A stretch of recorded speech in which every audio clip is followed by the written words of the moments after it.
Hi everyone, Ron back here again. Got the big ripper on the back here at the moment, and I've had a mound in the middle of the yard along with a number of others that also had a tree stuck in the middle of it. Now I have removed the tree and most of the stump, but with the big ripper, and because obviously it was a mound that sort of stood up in the middle of the yard, which I didn't want, I took the tree out and I've just started ripping the ground. And this is also some of the tree's root system that's still left in the ground, along with a number of rocks. I have ripped it down to the full depth, and it is bringing up all the excess stuff in here. But when doing it as well, you've also got to make sure that you don't get sticks sticking up. They will pierce tyres, so please be mindful. It happens, everyone. I've done it myself. Not on this tractor, thank Christ, but so far so good. But as you go through, these are in the actual mound where the tree was, and you then go through and start picking them on out. What I'll do is, once we've gone through and picked out what tree systems, or root systems I should say, are left here and what rocks are here, I'll basically sort of backblade this and then have another look and see what's happening, to see if I need to rip a little bit more or put a box grader on or something like that to finish sort of leveling the area better than what it is. Okay, bye for now.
Everyone, a little bit of a close-up of what's happening with the ripper. Now I have actually got it in four-wheel drive as well. Okay, I may not have mentioned that earlier on, and I'm not going through in high gear, I'm in low gear, and I'm in about second gear in low. Okay, so just so you are aware, you can't just put it into normal gear sometimes unless it's already pre-broken ground. You will literally not go anywhere, you'll just spin your wheels. Okay, so unprepared ground, unripped, brand spanking new, never touched. So basically, four-wheel drive, low. I've got it in second gear. Now, because this one has actually got hydraulic downward force, that's fantastic. But you can't just drop it straight down and expect it to pierce the ground. It doesn't happen like that. You have to put it down as you're moving forward, and it will gradually bury on down with the actual hydraulics and all that as well. It gives it a lot better go at it. But as it's going through, it's picking up and ripping up, and it's got to have gone down a foot plus. Way down, you can see way down in there. Way down. But it's pulling up rocks and still more root systems that are in through here as it goes along. Okay, so we'll toss them out to the edge so we can pick them buggers up. Oh, good on me. So as it goes down and through, we've gone down that deep with the ripper. Okay, I have ripped it about a foot apart every time. I'll come through later on with the disc plows and that, or the moldboards, to help break up any of this stuff. Some of this stuff wouldn't have seen much of anything. Hopefully it's still got relatively good nutrients in it, but when I do a soil test we'll find that out later on. But again, nice crumbly soil, it helps break it up. I probably wouldn't be able to do that if it wasn't ripped, although the soil in this area, considering, is quite good. But again, untouched ground. We'll go through and finish picking out all the rocks, bits of dirt, bits of wood, the rest of the rocks, and flatten this out a little bit more. And as time goes along, as I said, we'll put the disc plows across this to try and help break it up a bit more, because we've also got big clumps of hair everywhere, or should I say grass, but to break that up so it makes it more easier and workable, and I don't end up with big clumps everywhere, which honestly, tractor can't flatten them very well like that.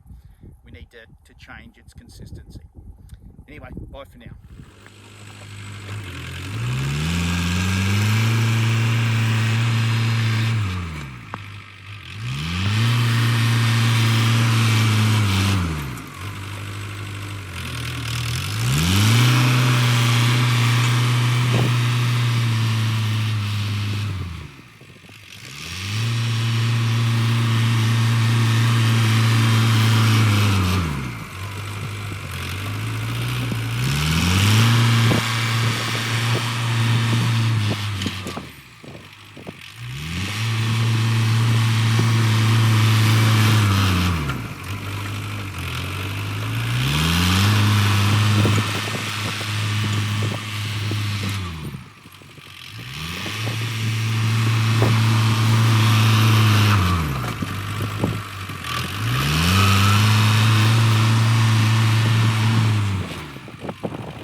We're still on the same patch where it did have quite a decent mound in the middle. We've gone through and we've ripped it up. Now, it's not pretty.